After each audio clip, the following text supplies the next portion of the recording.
An unconventional economic theory is gaining some traction thanks to the policy teams of Alexandria Ocasio-Cortez and Bernie Sanders. It's called modern monetary theory, MMT. Now, stay with me for this one. MMT suggests that governments don't have to worry about debt because they print their own money. If we need to spend more money on government programs, we print more. But too much money in the economy could result in inflation.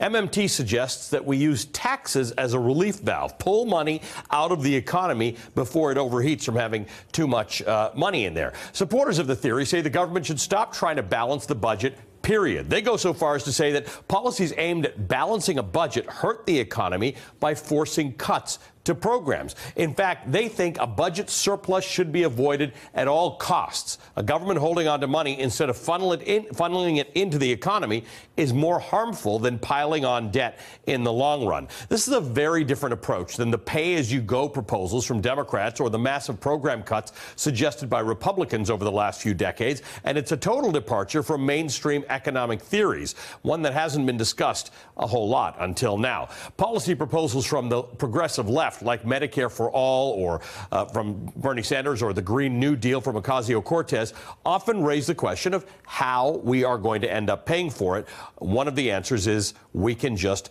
print more money. Joining us to talk more about this is the former chairman of the Council of Economic Advisors for President Obama, Austin Goolsbee. Austin, that's a hard one to lay out. I've tried as best as I can. What's your thinking on modern monetary theory and its place in the way we approach budgets and debt and programs? Well, I thought you did a good job summarizing their views.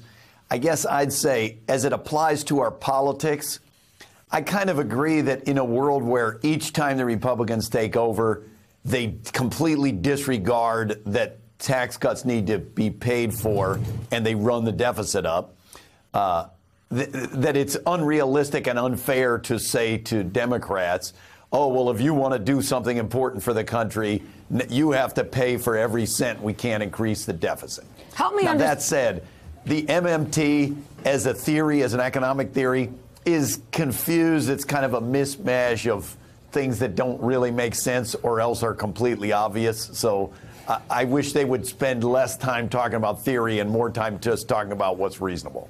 That's a lot for an economist to say that. Okay, help me understand this then, because Bill Gates recently took exception with MMT, calling it crazy talk.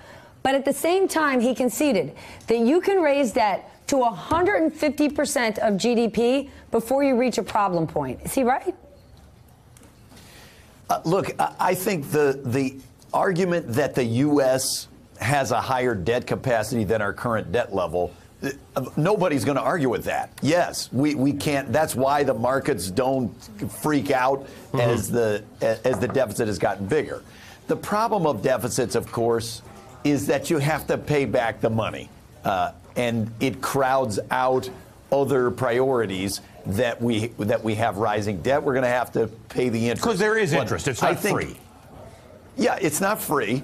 That said, we can't afford it. And the part of it's not really about MMT. MMT as a theory is confused. The argument that the U.S. can't afford to run deficits, especially if it's for investing in things that are going to have a future payoff, you know that we can do that because we've been doing it for things that aren't even investments. We have now, for the last two Republican presidents, had massive increases in the deficit for tax cuts to high-income people. So we can afford to do that. Right, we've decided that's okay for you. But here's an issue. I'm thoroughly confused, and Austin seems to be, yes, we're all confused, so let's move on. I'm thoroughly confused about MMT. Yet we have seen a whole bunch of Democrats already, those who are in the 2020 races, sort of eyeing this, or at least getting themselves closer to an economist named Stephanie Kelton. She helped popularize MMT. If that's where Democrats are going, is this thing going to be a bigger talking point as we head into the primary race? I don't know. Look, it might be, but I mean, truly, it's confused. Their argument, there's one part that's obvious and there's one part that's confused.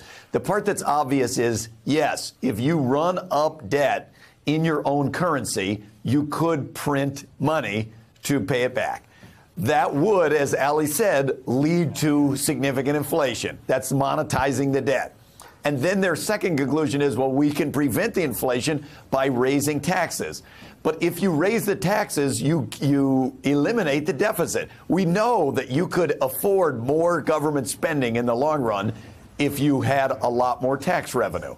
The question has always been, well, how much more tax revenue do we want to have? So that's why I think the theory is a little bit muddled, but the basic point, if their basic point is, why should we have to never increase the deficit to make investments when the Republicans repeatedly run up the deficit to cut taxes for high-income people? And the math that makes on that's perfect not hard, sense. right? That's totally reasonable. If you're investing in things that will offer you a greater economic return over the long term than you're paying in interest, then that can be a reasonable transaction. Yes, correct. Right? If we're building infrastructure. Right. Exactly right. The issue is we've sort of lost sight of thinking about that. If that's what they're saying, they are correct on that. All right. Austin, thank you for working through this with us. This one's a little tricky. Austin Goolsbee is a former chairman of the Council of Economic Advisors. My goodness. I mean, I do wonder, do people remember what helped President Trump get elected were three-word slogans? And we can't even get ourselves through MMT. He's a hard one. Yeah. Hey, MSNBC fans, thanks for checking out our YouTube channel. Subscribe by clicking on that button down there and click on any of the videos here to watch the latest interviews and highlights. You can get more MSNBC for free every day with our newsletters. Just visit msnbc.com/newsletters to sign up now.